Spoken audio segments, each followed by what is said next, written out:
The world cannot develop without a continued emphasis on science and technology. And if we try and stand still, we're in trouble.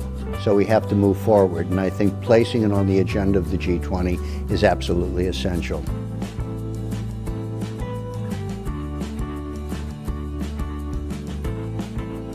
And I think China is correct to bring innovation as a discussion item into the G20.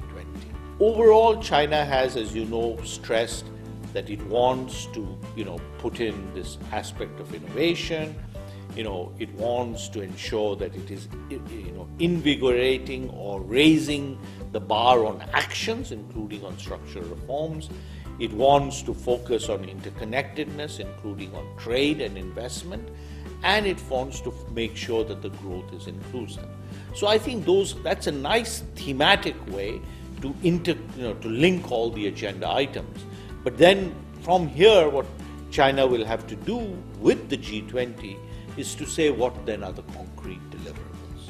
Unless you have social acceptance for the new path and environmental sustainability, we cannot possibly reach economic prosperity. China's role in focusing on policies that promote innovation as a driver for growth is very important, particularly if this innovation can be seen to be environmentally sustainable and socially acceptable. How to achieve such innovation will be a big challenge for the Chinese presidency. So my expectations for China are high because of this broad agenda of complementary issues that China has brought into the G20 agenda. And it comes at a critical time in history. And therefore, I believe China is well placed to make a strong mark.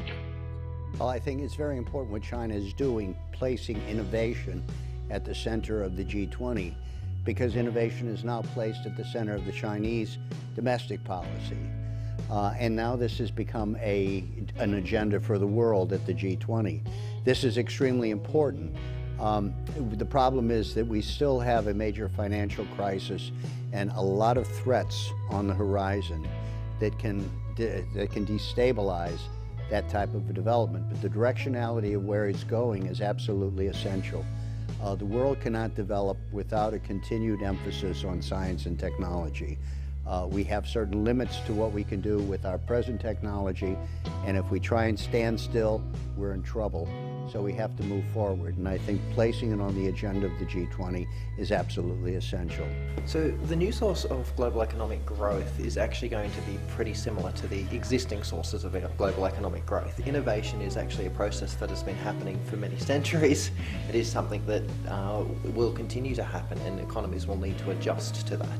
The actions which governments have, the policy toolkits they have, you can think of broadly in three main areas, and that's fiscal policy. Related to fiscal policy is structural reform, and the third is monetary policy settings. And those are still going to be the toolkits that governments are going to rely on when they come to try and to spur growth. This happened in all the traditional economy industries to date.